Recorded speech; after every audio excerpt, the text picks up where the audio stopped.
여러분 안녕하십니까?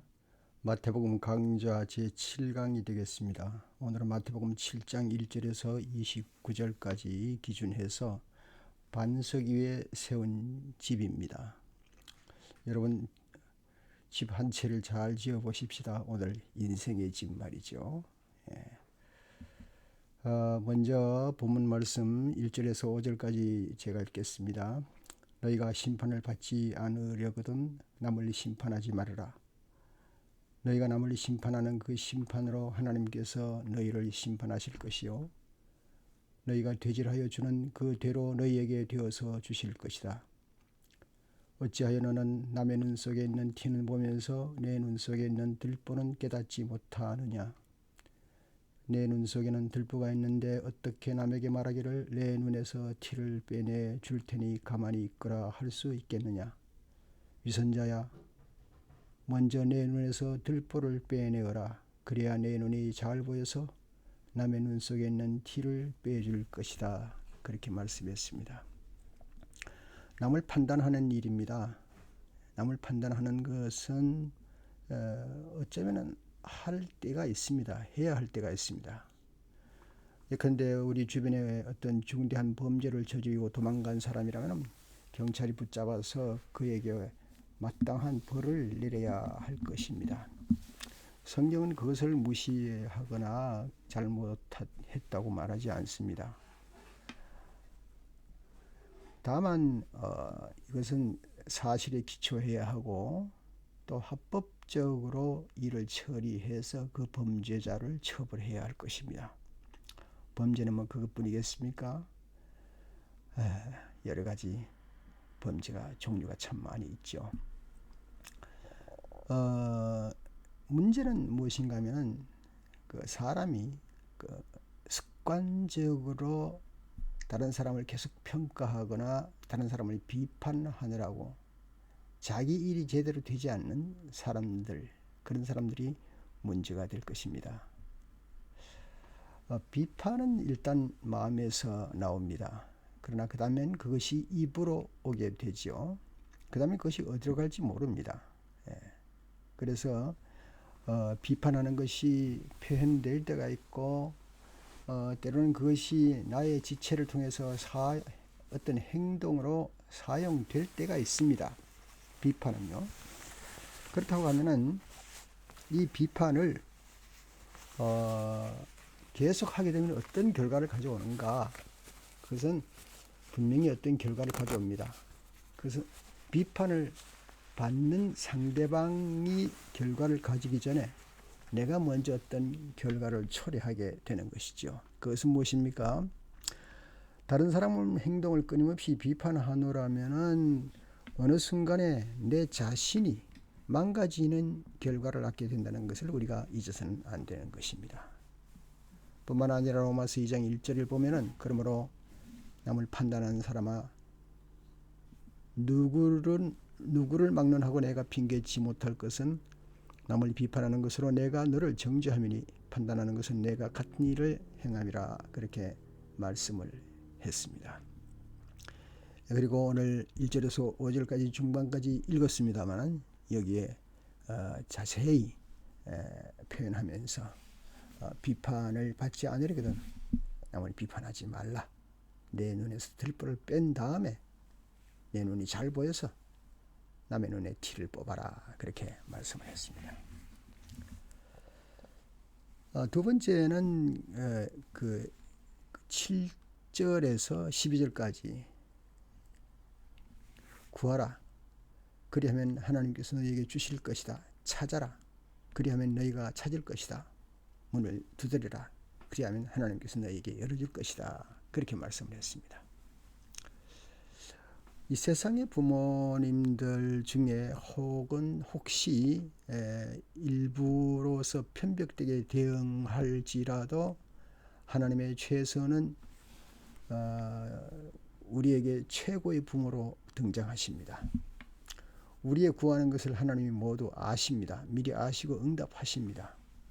내게 있어야 할 것을 주님이 압니다. 저는 신학교에 다닐 때에 이상하다. 하나님이 내가 다 알 텐데, 내 생각을 다 알 텐데 왜 내가 입을 벌려서 기도를 해야 되지? 그런 생각을 한 적이 있습니다. 그러나 우리가 기도를 만들어서 자꾸 하다 보면은 그 기도의 내용이 하나님께로도 올라가지만 그것이 내 속에 뭡니까? 세이브 되기 시작합니다. 내 마음 속에 하나하나 쌓여지기 시작합니다. 그러면 그 기도의 내용이 하나하나 쌓여지면서 내 속에서 꿈을 이루는 원동력을 이루게 되는 겁니다. 기도는 바로 하나님께서 그렇게 우리에게 이끌어 주시는 능력입니다. 그러므로 만약에 우리가 어떤 문제를 두고 기도를 계속하게 되면 말이죠, 낙심하지 말고, 성경에도 낙심하지 말라 그러니까 낙심하지 말고 기도를 계속하게 되면은 내 속에 그리스도인의 생활 양식이 정리되게 되고 윤리관이 내 몸에서 체질적으로 형성이 되게 된다는 사실입니다. 상당히 중요한 얘기가 되겠습니다. 그러므로 기도를 꾸준히 해서 내 생활 형태를 바꾸라. 사실 기도는 하나님을 바꾸는 게 아니라 나를 바꾸는 일입니다. 그리고 이제 12절로 넘어가면 말이죠. 좋은 말씀이 있습니다. 그러므로 너희는 무엇이든지 남에게 대접을 받고자 하는 대로 너희도 남을 대접하라. 이것이 율법과 예언의 본뜻이라.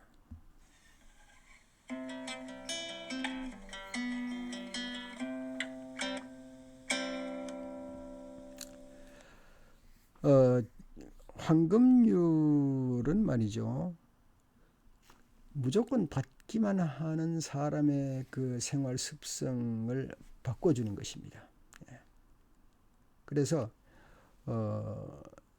예를 들어서 이제 우리가 이제 비슷한 입장에 여기 지금 그림에 커피숍을 띄었습니다만, 내가 이제 친구와 커피를 마실 때에 커피 값을 누가 내느냐, 또 식당에서 음식을 먹고 나서 음식 값을 누가 내느냐, 자연스럽게 우리는 상대방이 내고 내가 그냥 먹으면 된다, 그렇게 생각을 하는 그 자연스러운 마음이 속에 있습니다.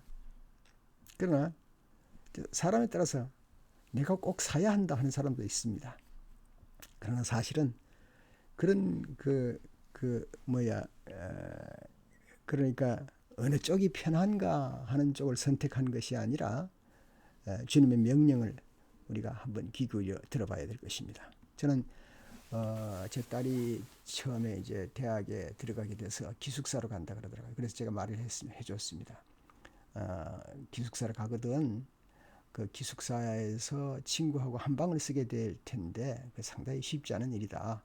그럴 때 네가 60%를 네가 네 물건을 사용한다 생각하고, 근데 비누 한 장이라도 말이죠, 한다 생각하고 상대방이 40%만 제공하면 된다고 생각하면 나중에 되면 입고르가 된다. 나는 그렇게 얘기해 줍니다. 그런데 이것보다 중요한 것이 주님께서 하신 말씀입니다.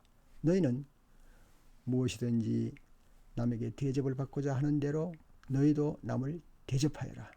대접을 받고자 하는 그대로 먼저 대접을 해버리라. 그러면 이것이 율법과 예언의 본뜻이다. 그렇게 말씀드렸습니다. 다른 무슨 경에서는 남이 싫어하는 일을 하지 말아라, 그렇게 이제 가르칩니다. 근데 이거는 더 한층 더 수준이 높습니다. 남에게 대접을 받고자 하는 그대로 먼저 남을 대접하라. 그러면 어떻게 될 것인가? 밥을 살 때 얻어 먹고 사는 것보다는 먼저 사버리는 방법입니다. 그래서 황금률이라고 했기 때문에 여기에는 이 주님의 말씀은 분쟁과 시기와 탐욕과 편벽됨을 완전히 사라지게 하는 그런 능력의 말씀이라고 볼 수가 있겠습니다. 그 다음에는 이제 15절에서 20절까지 말씀을 보면 말이죠.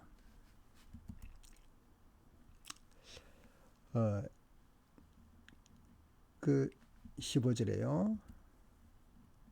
거짓 예언자들을 살펴라. 그들은 양의 탈을 쓰고 너에게 오지만 속은 굶주린 이리들이다. 그리고 이어서 너희는 그 열매를 보고 그들을 알아야 한다. 가시나무에서 어떻게 포도를 따며 엉겅퀴에서 어떻게 무화과를 딸 수 있겠느냐, 그렇게 말씀했습니다. 제 집안 마당에 그게 있습니다. 레몬 나무가 있습니다.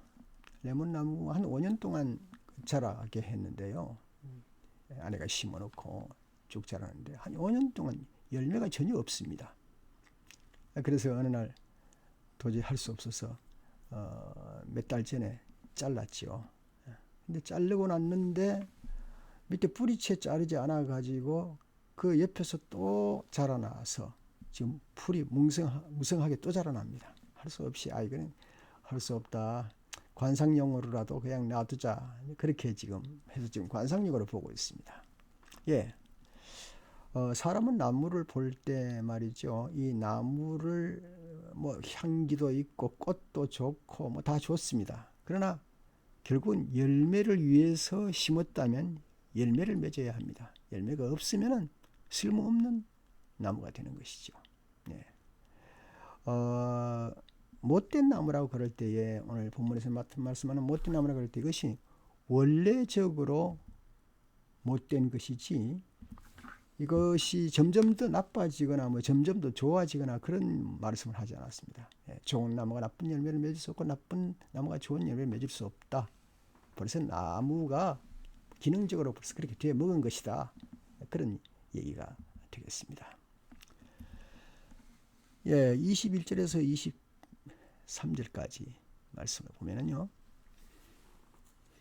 나더러 주님 주님 하는 사람이라고 해서 다 하늘나라에 들어가는 것이 아니라 하늘에 계신 내 아버지의 뜻을 행하는 사람이라야 들어간다. 하나님의 뜻을 행하는 것은 중요합니다. 기독교인 중에 사실은 하나님의 뜻 생각하기보다는 내가 그리스도인이라고 하는 것을 주장하는 사람들이 들어 있습니다. 이게 이념화하는 겁니다. 다시 말해서 예수 그리스도의 말씀을 따르는 것에는 관심이 없고 다만 관심 있는 것은 내가 기독교인이다 하는 것을 앞세워서 나의 유익을 얻는 것에 관심이 있는 사람이 있습니다. 참 난처합니다. 그런 사람들은. 예. 그런 사람을 들어 요즘 우리가 주변에서 보게 됩니다. 참 조심할 일이라고 그렇게 생각을 합니다. 그러므로 계속해서 말씀은 이렇게 하고 있습니다.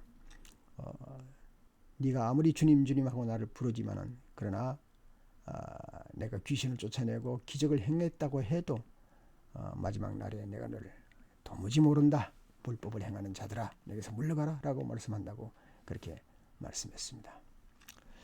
오늘 24절에서 27절을 저는 이제 함께 그 묵상하고 교훈을 삼을 그 확대경으로 보고 있는데요. 우리는 그 누구나 안전을 생각합니다. 그러나 안전이라는 것은 순식간에 무너질 수가 있는 것이죠. 우리는 뭐 갑작스러운 자동차 사고를 만날 수도 있고요.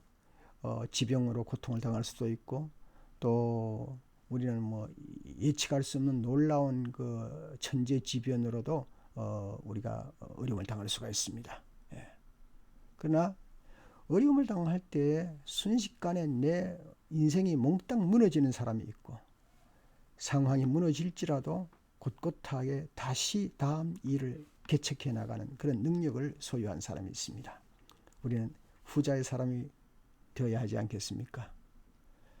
주님께서 5장, 6장, 7장 말씀을 우리에게 주셨습니다. 오늘 7장으로서 이제 예수님의 산상복음의 마지막인데요. 이 아름다운 말씀을 주셨지만은 읽으면서 이거 좋은 말씀이다.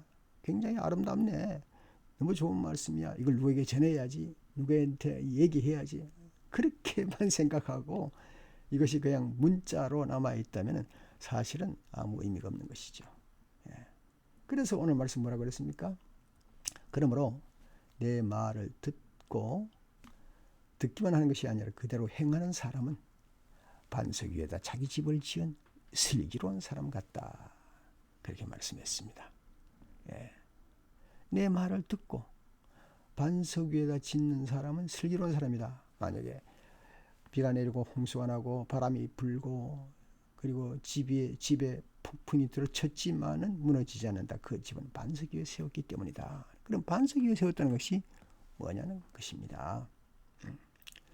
팔레스틴에는 언덕과 산지가 있어서 상당히 그 갑작스러운 폭우를 자주 맞이하게 됩니다.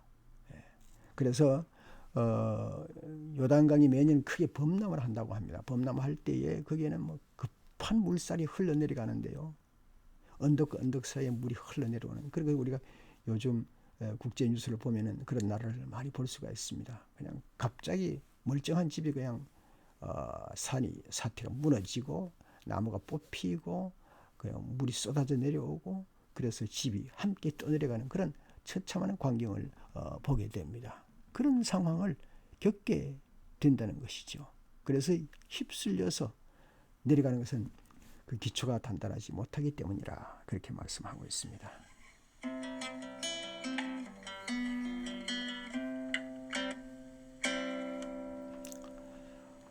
저는 목회하면서 그 조그만 말하자면 집을 한번 건축해 보았습니다. 물론 제가 건축하는 것이 아니라 건축가들이 건축을 하는 것이죠. 그래서 저는 뭐 탑 리더가 되어가지고 중직자들과 하고 의논해가지고 전 교인이 또 결정하고 해서 12,000 스퀘어핏의 이제 교육관과 선교관을 건축해 보았습니다. 근데 세 번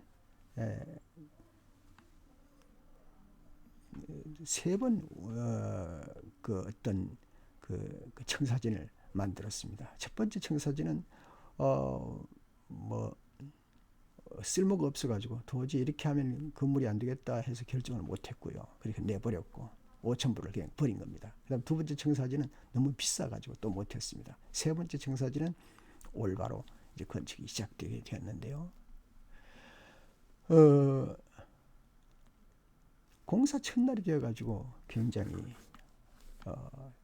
많은 차들이 2.5에이크밖에 안 되는 그 좁은 땅에 한 15대의 차가 한꺼번에 몰려오더라고요. 몰려오더니 그냥 뭔가를 해요. 저는 장화를 신고 그냥 현장에 가서 이리저리 둘러보았습니다. 그런데 뭔가를 하지 않고 노는 것 같은데 하여튼 뭐 그냥 앉아가지고 그냥 자세히 보기만 하고 집이 빨리 올라가지 않는 거예요. 답답하더라고요. 미국에는 참 공사가 느려요. 답답한데 알고 보니 아주 세밀하게 점검하고 해서 기초공사가 시작됩니다. 그러더니 어느 날은 털거덕 큰 크레인 같은 차가 와서 집체를 그냥 싹 내려서 세우더라고요. 말하자면 조립하더라고요. 그리고 이제 끝났는가 싶더니 또 검사를 맡아야 돼요. 검사하는 사람이 빽빽하게 종이 그 A12 용지에 빽빽하게 적어서 한 8장인가 적어서 그래서 그 공사 그 담당한테 주더라고요. 주니까 그 사람이 보고는 다시 또 모든 거 부수고 다시 또 만들어 나가요. 이런 걸 저는 보면서 우리 인생을 말이죠. 상당히 중요한 집 한 채보다 중요하지 않겠습니까? 저와 여러분의 인생이. 그런데 이게 말이죠. 정말 청사진을 놓고 세밀하게 검열하고 검사하고 건축해 나갔는가? 그렇지 못했다 하면은 우리는 이건 뭐 무너질 수밖에 없지 않는가? 그런 생각을 했습니다. 그러니까 우리 사실 말하기로 하면은 인생 점검의 기초석이 너무 미약하다는 거지요. 26절에 뭐라고 했습니까? 그러나 나의 이 말을 듣고서도 그대로 행하지 않는 사람은 모래 위에 자기 집을 지은 어리석은 사람과 같다고 할 것이다. 비가 내리고 홍수가 나고 바람이 불어서 그 집에 들이치니 무너졌다. 그리고 그 무너짐이 엄청났다. 그렇게 말씀을 했습니다. 예.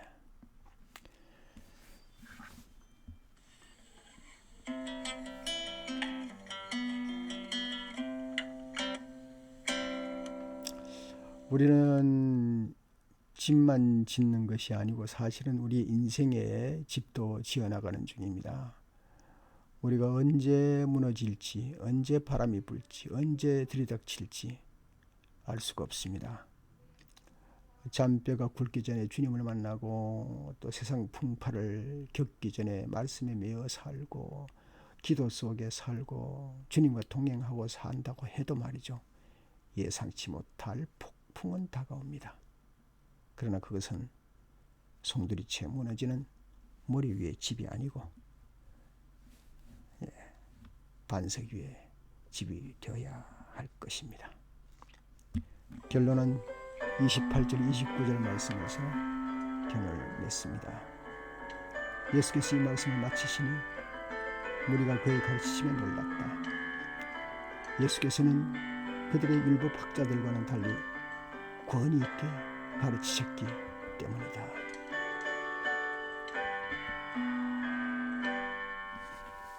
감사합니다. 마태복음 강좌 제7강을 마치겠습니다. 승리하십시오.